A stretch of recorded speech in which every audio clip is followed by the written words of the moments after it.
wow, the government literally cannot stop us from being abducted by aliens. But what do you think the general And they made a population deal with should them think to about keep their this? secret, even though they're taking their people. They've given us drips and drabs like fiber optics and Velcro and other stuff, and we've reverse engineered stuff. We pretty much know that, and all the world's major governments are in league. They've caught like Russian and Chinese diplomats on hot mics saying, like, you'd be surprised how many of them are walking amongst us right now. Right. So yeah, I mean, as far as their end game, I think their end game is twofold. I think they want integration, right? Yeah, it's integration, and they want to save the planet. Right now, I think they're not doing a very good job. Yeah. But it's just like, but it's also too, they can't show their hand too much because, we saw what happened in 1938 with War of the Worlds. People in the United States just freaked out. I think that it would be a lot less of a freak out because there's been a couple generations of kids watching Star Wars and Star Trek. I am here to discuss the so-called flying saucers. We know now that in the early years of the 20th century, this world was being watched closely by intelligences greater than man's. Did the CIA write Wind of Change by the Scorpions? As humans busied themselves about the various concerns, they were scrutinized and studied. Dr. Loeb, what percentage chance do you give it that you have indeed uncovered extraterrestrial or non-human technology? With infinite complacence, people went about their affairs, yet across an immense ethereal gulf, intellects vast and unsympathetic drew their plans against us. All of a sudden, a stick out of nowhere landed right in front of us, and there was no tree, nothing overhead. Something threw it at us. Yeah. All things unexplained. So some of that, I think, sir, we'll save for closed session.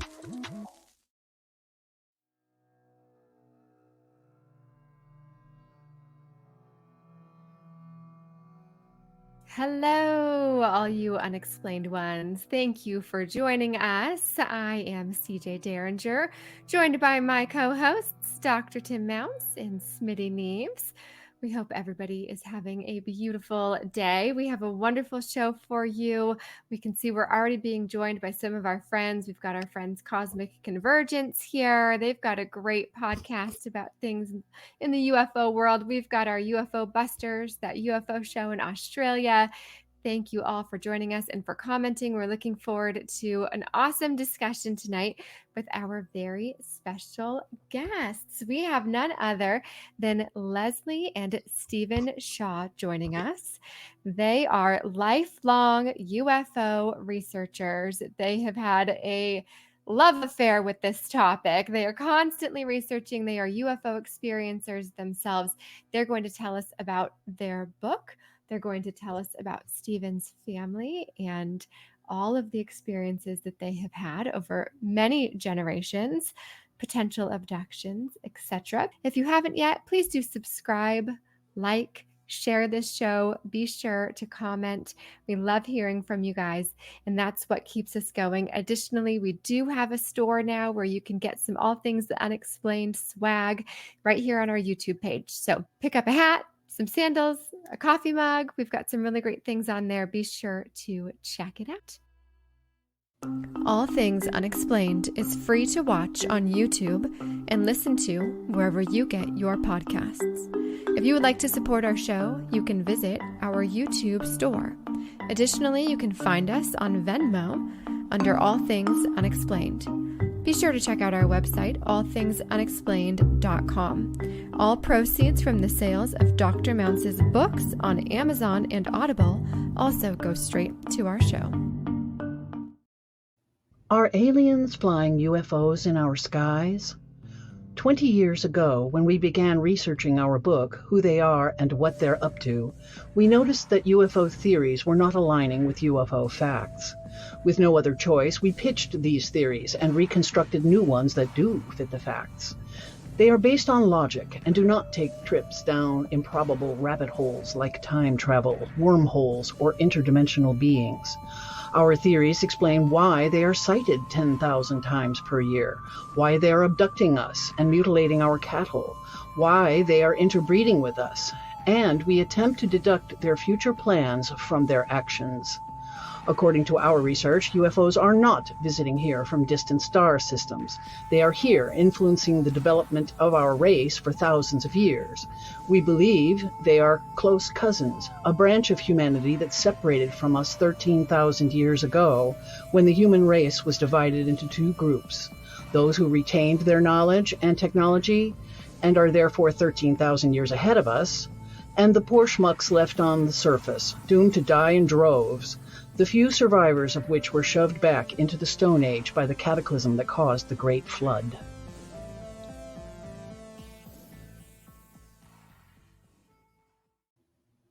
Are aliens flying UFOs in our skies?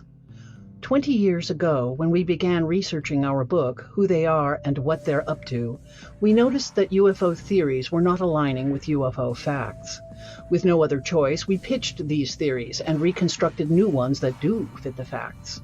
They are based on logic and do not take trips down improbable rabbit holes like time travel, wormholes, or interdimensional beings.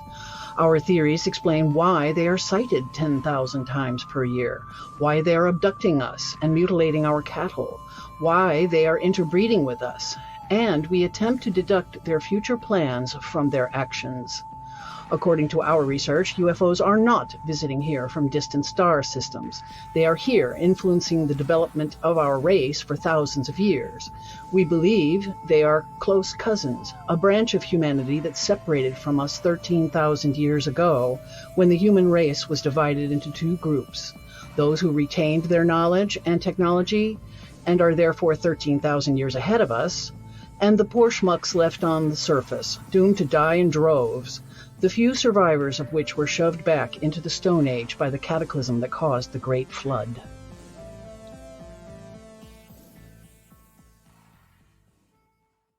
I heard a great analogy the other day, and somebody was talking about, the potential difference between alien intellect and ours. Well, all you have to do is look at the chimpanzee, right?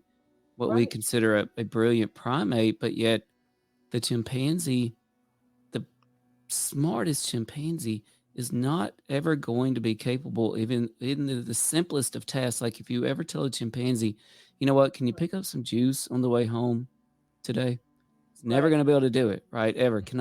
We'll never be able to do what our toddlers can basically Yeah, even do. So that if power of aliens are abstract that advanced thinking, from us, even when they it's train a scary. chimp or a Yeah. gorilla to talk, with the things, Coco, they Coco the can't gorilla. like look at a picture of an apple and see it as an apple. That Right. abstract thinking is something that humanity got that they don't Yeah, have. I've got to share something real quick here. Okay. When I was at the experiencers group, at this past weekend at Contact in the Desert, there was this well-known psychic, whatever guy's been doing this for like 40 years, and apparently it's on the internet. It's pretty popular. Where he met with Coco the gorilla while she was still alive, and according to him, talking to her in sign language and also both psychically, but mostly sign language, Coco thinks that human beings are stupid to start with. Thinks that human beings are stupid. And she said this to him. She said that when a flower dies, the earth dies. When a tree dies, the earth dies. When humans die, the earth lives because humans come from up there. Even No kidding. Coco says that we are not native to the earth. In fact, when astronauts go into space, within like a week or a very short period of time, their biorhythms sync up to the day on Mars. Yeah. Okay, so circadian rhythm of the day on Mars, which is really, really fascinating when you think about it.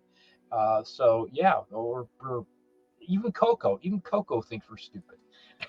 Leslie and Stephen, I had to ask y'all something real quick. Do you Sure. think that they enslaved us to mine gold?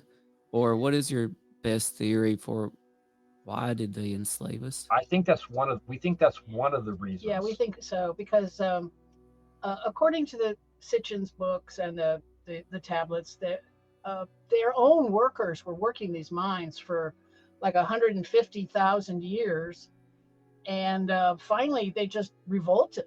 They said enough, and at this point, supposedly the head Anunnaki guy was named Enlil. His brother was the genius of the two, though, and he put his brother on, and Min Herseg, their sister, was the head medical officer.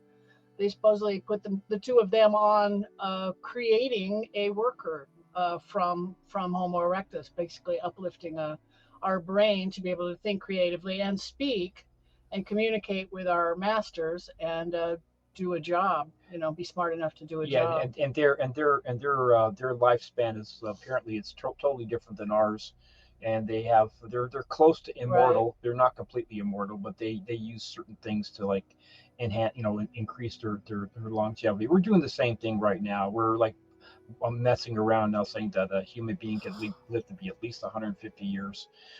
So we're extending our lifespan. So I wanted to answer Smitty's question about the Enuma Elish. That's the Babylonian. That's the Babylonian creation myth.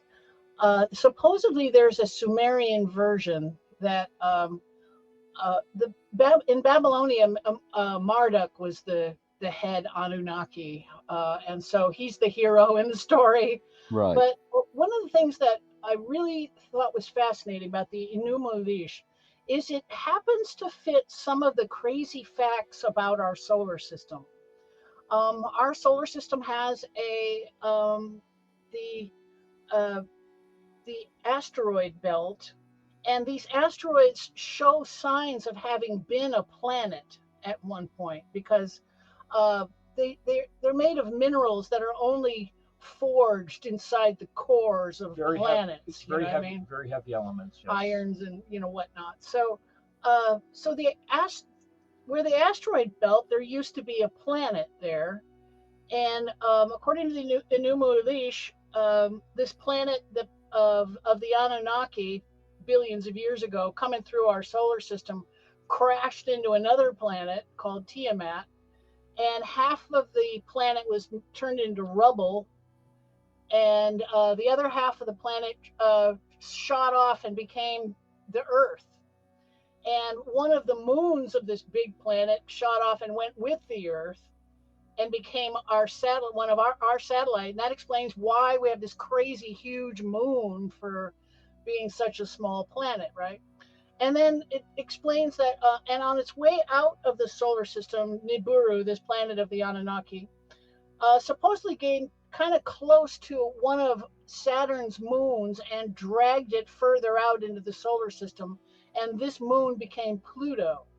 And that explains why Pluto has this bizarre orbit, right? So a lot of the things that are true about our planet, our solar system, happen to be explained in this ancient Sumerian also or a Babylonian myth, Also they count from the outside, and they count Pluto as number one. Yeah, I thought that was fun. Yeah, so the Sumerians count Pluto as one and Neptune as two, like they're counting them from coming out in. You know what I mean? Like from coming out of our solar system in. Yeah.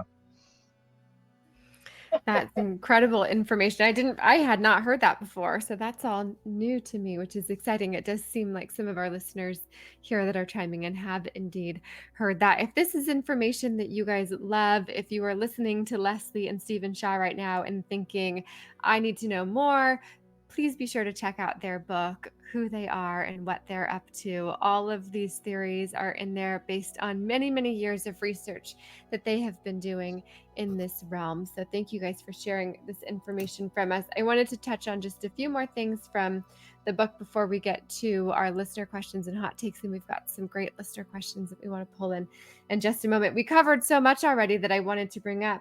So I'm going to skip a few of these questions that we had here, but cattle mutilations, animal mutilations, that's something that you guys showed in your teaser for your book. Why do you think those are happening, and do you think they're connected?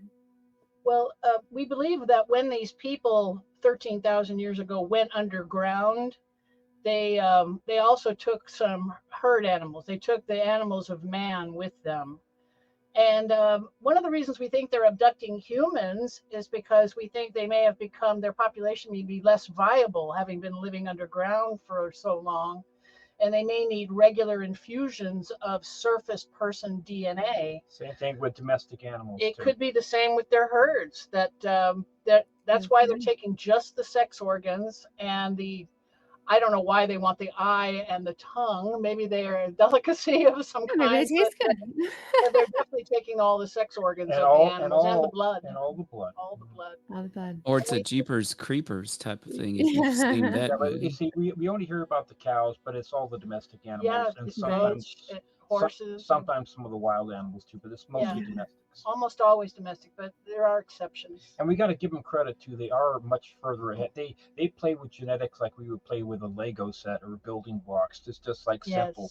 So yeah, obviously they could maybe use the cow blood, actually use it as human blood. We don't know, but they are definitely look how far we've gone ourselves in the past 100 years. Right. You know, this would be completely science fiction what we're doing right now. I mean, we watched the old Star Trek, and they're using these communicators. They look like really cheap and crappy. They look like flip phones. Flip phones, you know.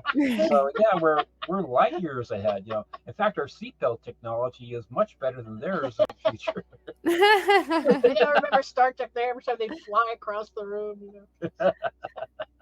Oh gosh, I guess I need to check out Star Trek and Jeepers Creepers. I'll put those on my list. Okay, so we've got that figured out. Do you think that our government is currently collaborating with? Definitely. That's a big yes. Yeah, big yes.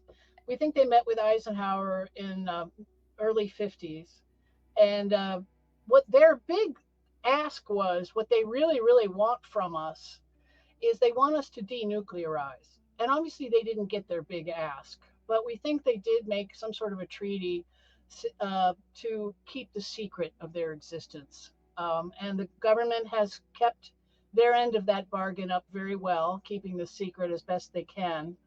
And, you know, clamping down on anything whenever there's some sort of incident in a town.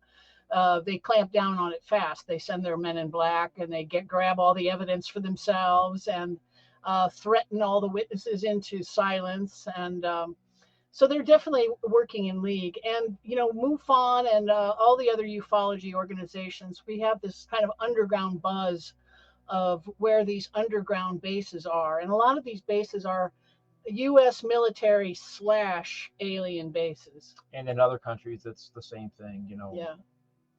In Russia, they got their equivalent of Area 51, which is forget where it is. It's somewhere near Siberia, but it's also very, very secretive. Whew. Wow, we've covered a lot in a short period of time, and I guess it's actually been longer than I realized. But can you guys hang around just a little bit longer so we can get some hot takes from you? Sure. Listener questions. Okay, Tim, did you have some hot takes, or did you want to jump into listener questions? Oh, I've got some hot takes. Okay. All right. If Leslie and Stephen don't mind sticking around for a little bit longer, this has been great. The chat is jumping over on our YouTube. We're also streaming live to the All Things Unexplained Twitter. That's at AT Unexplained, and to the Unexplained CJ's I have Twitter. 3 followers. Thank you. No, you're up to 11, I think now. Tim in Cosmic Convergence.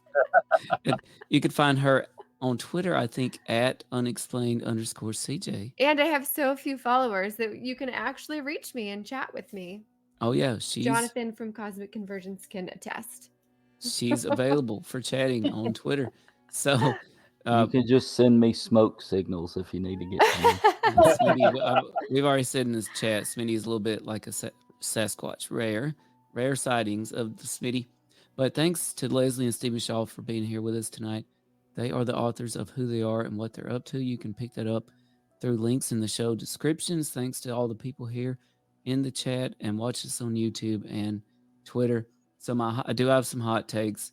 I'm not going to do too many, even though I've got a lot for Leslie and Stephen. But Leslie and Stephen, I would be remiss if I didn't revisit this insectoid sex situation. Who was having the insectoid sex? He's an Instagram friend, and therefore he's anonymous. You know, I don't have a name. Oh, I see. Like a lot of people who contact us, they're, they want to stay anonymous. So I use him as a sounding board when I want to ask questions about the insectoids. We were talking about CRISPR a few minutes ago. We think that these beings, the Nordics, are kind of the ones in charge, and that they make hybrid beings whenever it suits their needs. That they don't, like we quibble at the idea of changing the human being, genetically speaking, but they have no such qualms, we believe.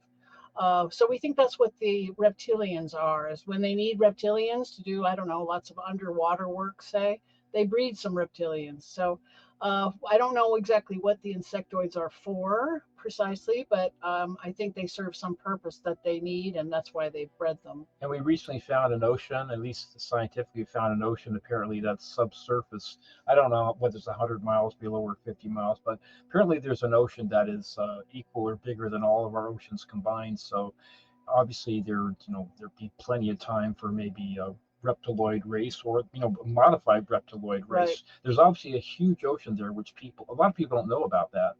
So Right. Right. And believe it or not, I've actually had conversations about insectoid sex on Twitter. So I want to post this question to our listeners. Chime in on the chat with your thoughts about this, and to CJ and Smitty and Leslie and Steven. Sex with an insectoid, is it illegal? Because only in it's that not a they're human, abducting the right? people they're having sex with. So Well, they're raping and abducting them. right. And if they just chose to, though, like legally, I've always said, well, sex with an animal, for example, that's illegal. That's bestiality. I That's don't know illegal. whether it's sodomy or bestiality or Yeah. whatever, but it's funny how people pick up on certain things. Yeah. It's like, the least important thing I thought about was the insectoid thing, but it's Well, we think that we think they're cousins to us. They're close cousins to us. So genetically speaking, we think no, they're not having sex with animals. Because they're able to breed with us. That's one of the big things that is like. That's one of the big giveaways. Yeah, this bizarre breeding program they have going on with us, making hybrids, and frequently the women are reporting having sex with aliens, and so they're getting pregnant via sex. Oh yes. Not like some genetic modification and fertilization, in vitro fertilization. This was the other big giveaway for me, since with obstetrics and ultrasounds, a lot of these women report being pregnant and going to the doctor. Ultrasound shows they have a fetus that's developing, and it seems to be about the 4 to 4.5 month mark when the fetus develops to be about 5 centimeters, or about roughly the size of a baseball.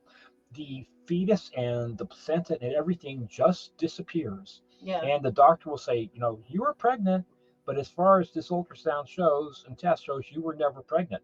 And this will happen to some women 2, 3, 4 times sometimes. Yeah, it's like they vacuum out the womb. In a way that is very, very careful, obviously. Yeah. So there is some talk of the Dulce papers talk about a security guard going to some of the lower levels of one of these underground bases and discovering aliens being grown in vats. And human hybrids. Hybrid aliens and full gray aliens were in these hundreds of vats. And we think that's what they do with the fetuses when they take them. They put them in these vats to finish. Super disturbing. growing. And I want to follow up on that. It's not a hot take per se, but are we in danger? In danger in what way? As far as being integrated or overtaken, or just with abduction? Like I have wondered, what does the general population, we heard this used as perhaps a reason why disclosure won't happen, because it would be catastrophic disclosure. People thought that, wow, the government literally cannot stop us from being abducted by aliens. But what do you think the general population should think about this? Their secret, even though they're taking their people. They've given us drips and drabs like fiber optics and Velcro and other stuff, and we've reverse engineered stuff. We pretty much know that, and all the world's major governments are in league. They've caught like Russian and Chinese diplomats on hot mics saying, like, you'd be surprised how many of them are walking amongst us right now. Right. So yeah, I mean, as far as their end game, I think their end game is twofold. I think they want integration, right? Yeah, it's integration, and they want to save the planet. Right now, I think they're not doing a very good job. Yeah. But it's just like, but it's also too, they can't show their hand too much, because we saw what happened in 1938 with War of the Worlds. People in the United States just freaked out. I think that it would be a lot less of a freak out because it's been a couple of generations of kids watching Star Wars and Star Treks and dressing up as furries. Yeah, our pop culture in that kind general of has stuff. been So, but the thing very is, what it would alien-oriented, do, you know? a full reveal would upset the world's religions for one thing, the stock markets, all kinds of stuff. Human beings are xenophobic. We basically fear what's different than us. So yeah, it would be. It's really kind of. I think right now, honestly, I think it's us. We're the ones who are prolonging the release of evidence. I think they wanted to come forward a lot earlier and say, listen, we're cousins, and we're sorry for doing what we've been doing, but we have been hijacking your women, we have been getting them pregnant, and we have been taking your animals, but this is what we need to survive, but we want to help you and stop you from killing the planet. And because we don't know why they're doing what they're doing, except we do know they want us to denuclearize and take better care of the planet. And they weren't getting their way, right? So we think they're trying to change us from the inside out slowly. And we think that's what this slow integration is with us. And that actually sounds a lot like the Art of War. Yeah, exactly. The AI is really actually more of a threat than people think. It's I went to a seminar not long ago. Yeah, AI will. It's just you see what the billionaires are doing. The billionaires are buying property in New Zealand. This is not this is not weird social media crap. Yeah, it's true. This is what's happening. They're actually building homes, underground bunkers, and big stuff, big places underground, spending hundreds of millions of dollars and building properties underground. Okay, do they know something that we don't know?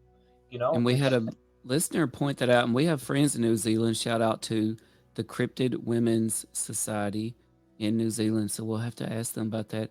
Leslie and Stephen, I wanted to get your hot take on a former guest of ours, perhaps the most famous UFO abductee of all time, Travis Walton. Oh, yes. Oh, we met him. Yeah. Oh, wow. Yeah. What do you think about Travis and his story? Travis always looks a little bit shell-shocked, but when he gets speaking, like we saw him on a panel, he's very he can elucidate his thoughts. He's very eloquent, but he's very skinny, and he looks like he's just one of these guys who looks like he has walking PTSD. Yeah, but maybe. he's actually he's a smart man. But actually, we have him in the book because one of our theories is that the Nordics use the Greys as like a slave race now. We think they used to use us, but we make terrible slaves, right? So we think they've engineered the Grey alien races as worker bees. That's why they're so emotionless. No matter how much terror they're evoking in their abductees or pain they're causing them, doesn't faze them. Doesn't bother them at all. Yeah, they're very goal driven. They never stand around wondering what to do next. So we think that that's what's going on with the Greys. Oh, if I have just about like 1 minute, I have this one thing to share. I was sitting next to a psychotherapist in this experiencer group over the weekend at Contact, and she had this child, a boy that was born with cerebral palsy and a couple other things. Wasn't like given much time to live at all. He lived to be 21 years of age, but when he was a baby, she was awake in the middle of the night. She called it sleep paralysis. She saw these 4 Greys that were looking at her, and then there's this one tall Grey that was standing back in the corner, and the Greys were communicating with her, with telepathy, saying, why is your little baby so sick? Why does this happen? And they went over to the baby who couldn't even pull himself up because he was so sick with cerebral palsy, and they were looking at him, and the baby was laughing. And then she was watching them, whatever, for a while, and then she blacks out. So in the morning, she wakes up and she realized, I hadn't given his bottle. And so apparently what happened, the Greys must have given him his bottle of milk, and they sat him up with a nice pillow. So he was all happy, and he was drinking, and he lived to the age of 21. which he wasn't supposed to. So anyways, that was I really believed that story because it was really believable the way she told it. But what I was saying about Travis was when he was first taken to the ship, he describes grays. The grays are around him, right? Yes. And then later he freaks out and the grays back off. And then he sees two Nordic aliens come in that he thinks are humans because guess what? They look just like humans. And he thinks, oh God, I'm being rescued. You know, he thought the humans had come to rescue him. But then he realizes that these are aliens as well. And they actually take him around the ship a little bit. And it was proof in our minds that our theory about the Nordics and the Greys working together is evident in his story. And these are not, once again, we're not talking about separate races coming from, one's from Arcturus and one's from the Pleiades and one's from over here and over there. We think that they're basically here and have been here. Right, for a long time. They are sharing the solar system with us. We think they have bases on Mars and possibly the moon and Phobos, Mars's moon. But so in that way, yes, they're extraterrestrial, but we don't think of them as extraterrestrials. We think of them as cousins. And intraterrestrials is a word we kind of coined, you know. We call them intraterrestrials, yeah. Awesome. And I know you talk about this in your book. This might be my last hot take. You talk about this in your book, who they are and what they're up to. You can pick that up in the show descriptions. But I was speaking to my friends earlier tonight. Shout out to Toby and Paul. Toby writes for the Daily Roswell Record, the Daily Record of the Daily Roswell. And Paul does the UFO tours in Roswell.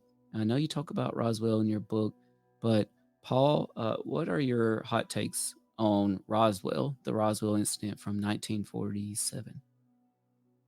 Paul? You mean us? Sorry, Leslie and Stephen.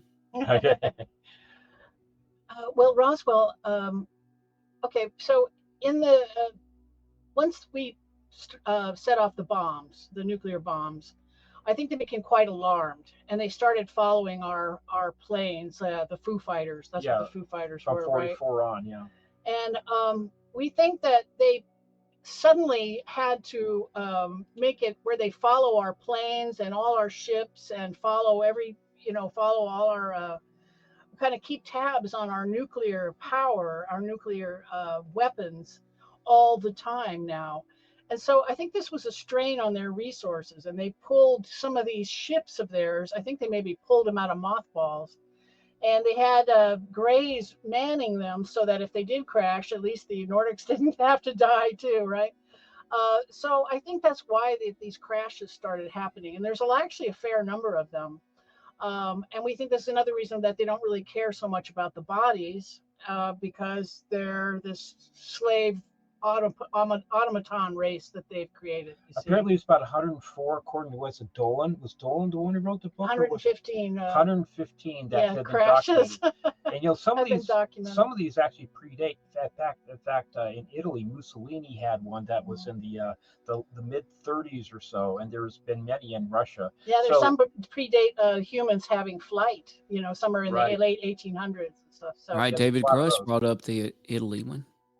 Yeah. Yeah. So we think that they're crashing their ships once in a while. But the thing that was different with Roswell is they didn't put a lid on it quick, and it leaked to the media, and then ensued this biggest UFO circus that's ever existed. Just about since then. And Rendlesham was big though in England too. So. But obviously we think it's a real incident and that a ship really did crash. And there's actually two crash sites because it crashed.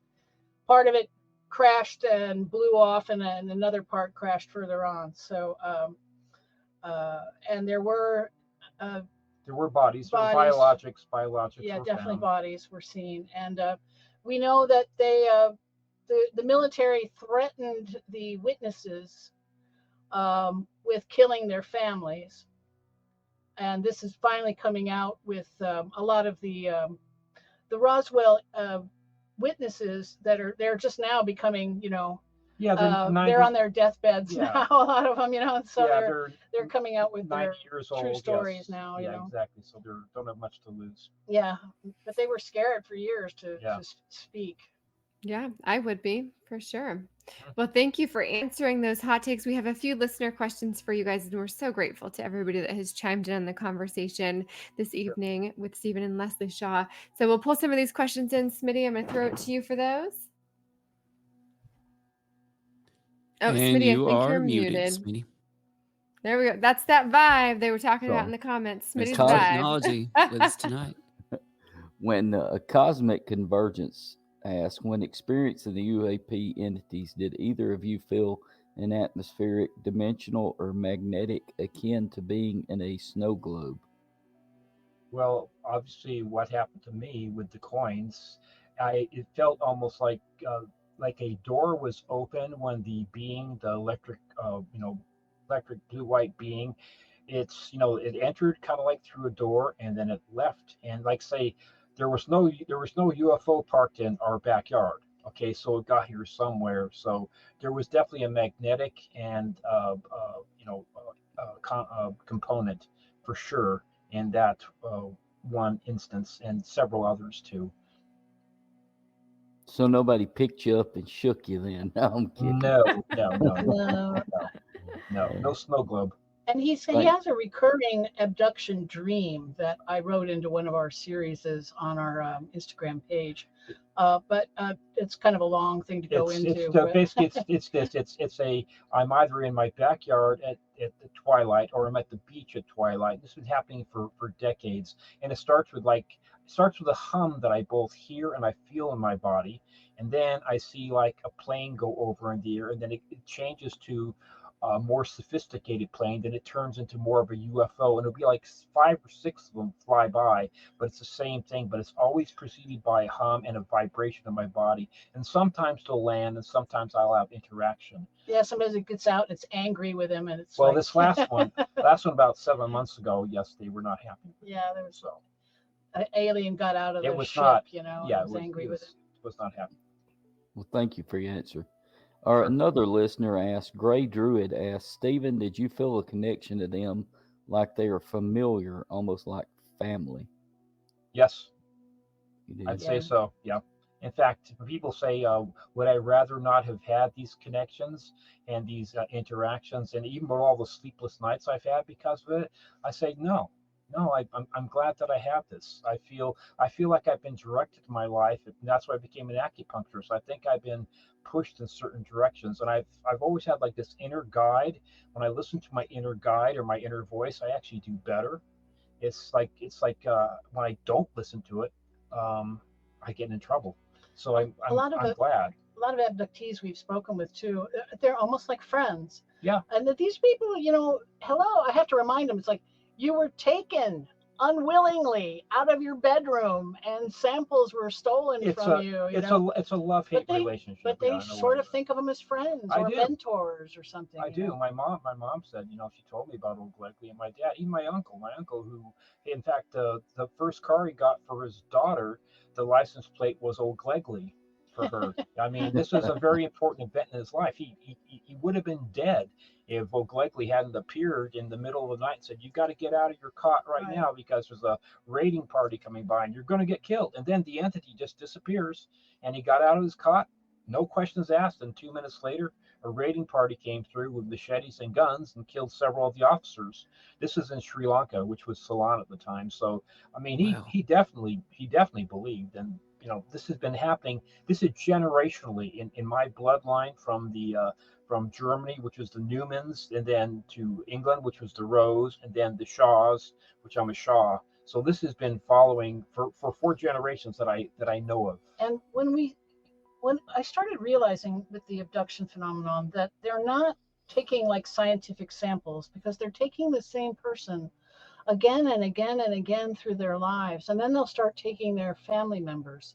So obviously they're after a certain product, like a genetic line that they're after. And once they find it, they prey on the family for a long time. As far as I know, it could be a distant cousin. We could be distant cousins. Right. That somehow just they happen to have a similar genetic strain in their DNA, from ancient times.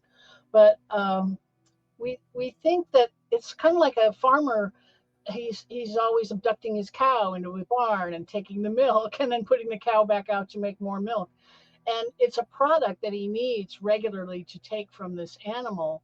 And the farmer also protects his cow. And to me, it seems like that's what this family spirit guide has been doing. He's like the family handler and manager, and he'll protect the family from dying. But it's really serving their own needs. Yes. And let them ask. Yeah. The cosmic convergence. Good to hear from them. I've heard and agree with a deep impact scenario you mentioned. Do you believe or have you been given knowledge of such occurrences happening previously on Mars? No, we don't have any knowledge of that. Not particular. Well, I mean, there's the site at Sidonia, but we think that that's pretty close to where this one of the nuclear bomb signatures on Mars. There's two nuclear bomb signatures on Mars. The xenon particles, and also there's the huge scar on Mars too. And then there's that giant scar across the face, which certainly could have been a similar catastrophe. But as far as specifically, no, we don't. Yeah, not specifically. And Mars doesn't have a magnetic field anymore, being a smaller planet. And also its core is not active. It's not.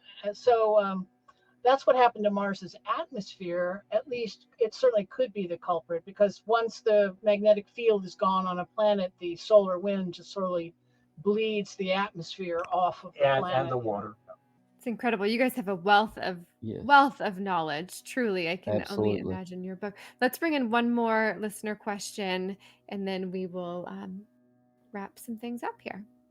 I hope I'm saying this right. Parsi X. Les and Stephen, have you heard of owl-headed NHI avians? They come to me as orbs and crafts.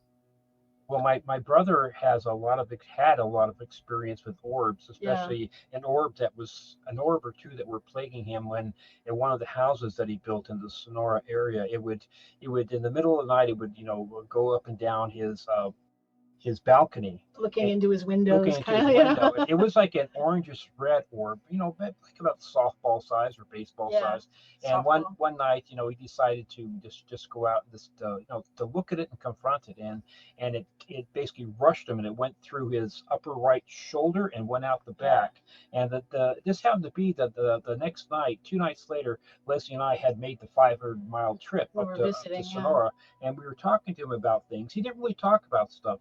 We didn't really openly talk about this stuff too much, because it was just kind of like one of these weird things that had been in the family for generations. But anyways, he started talking about it. He said, it rushed him and it went through his shoulder, and we took a look at his back, and he had literally this baseball size bruise that was on his back.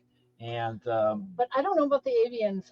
No, I really don't know, unless we're talking about another bizarre genetic experiment.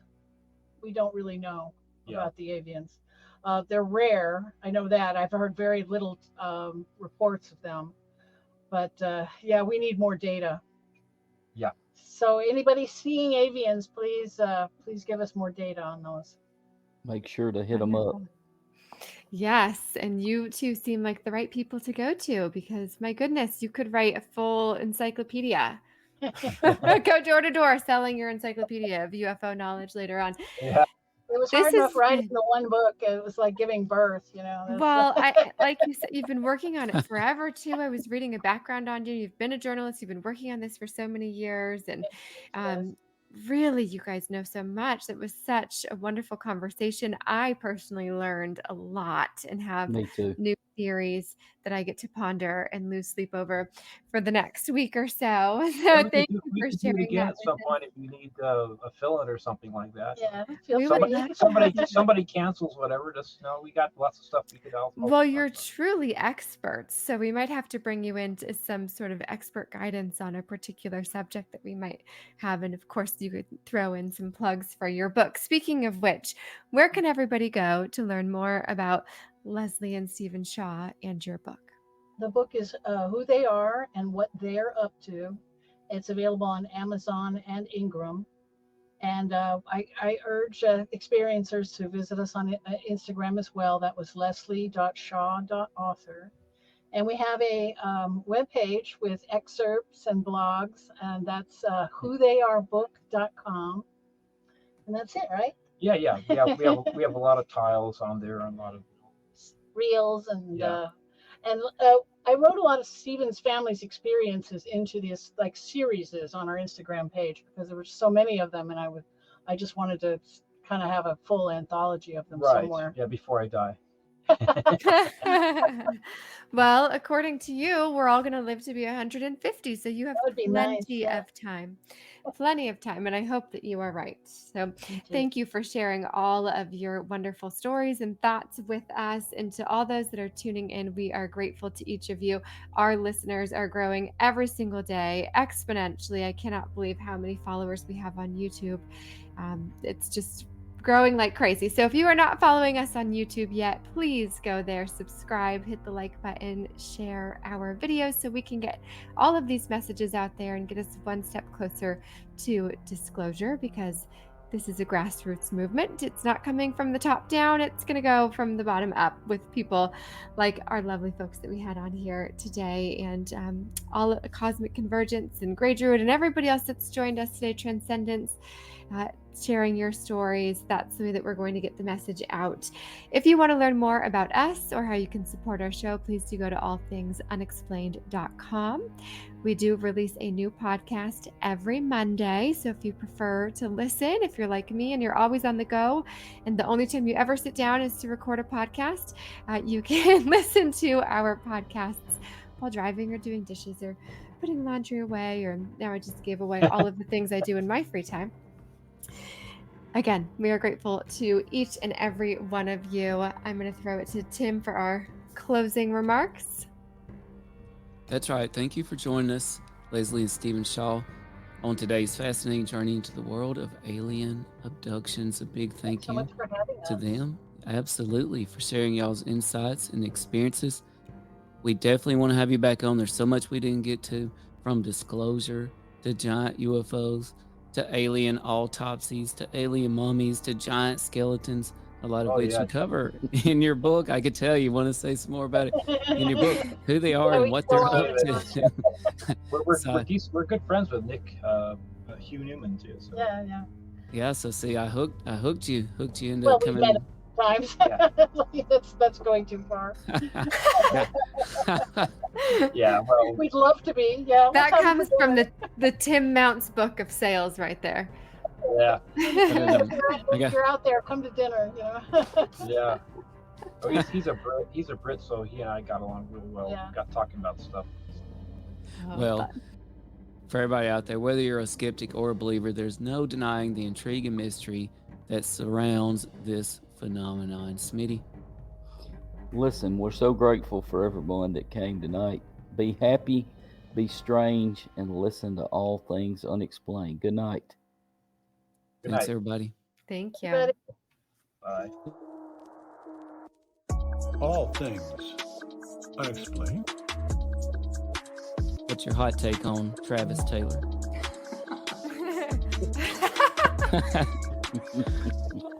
I've got an exclusive for you guys if you want it about the Alaska. We do. Okay. Dr. Taylor was revealed to be the chief scientist of the UAP task force with the Pentagon. So some of that, I think, sir, we'll save for closed session. All Things Unexplained is free to watch on YouTube and listen to wherever you get your podcasts. If you would like to support our show, you can visit our YouTube store. Additionally, you can find us on Venmo under All Things Unexplained. Be sure to check out our website, allthingsunexplained.com. All proceeds from the sales of Dr. Mounts' books on Amazon and Audible also go straight to our show.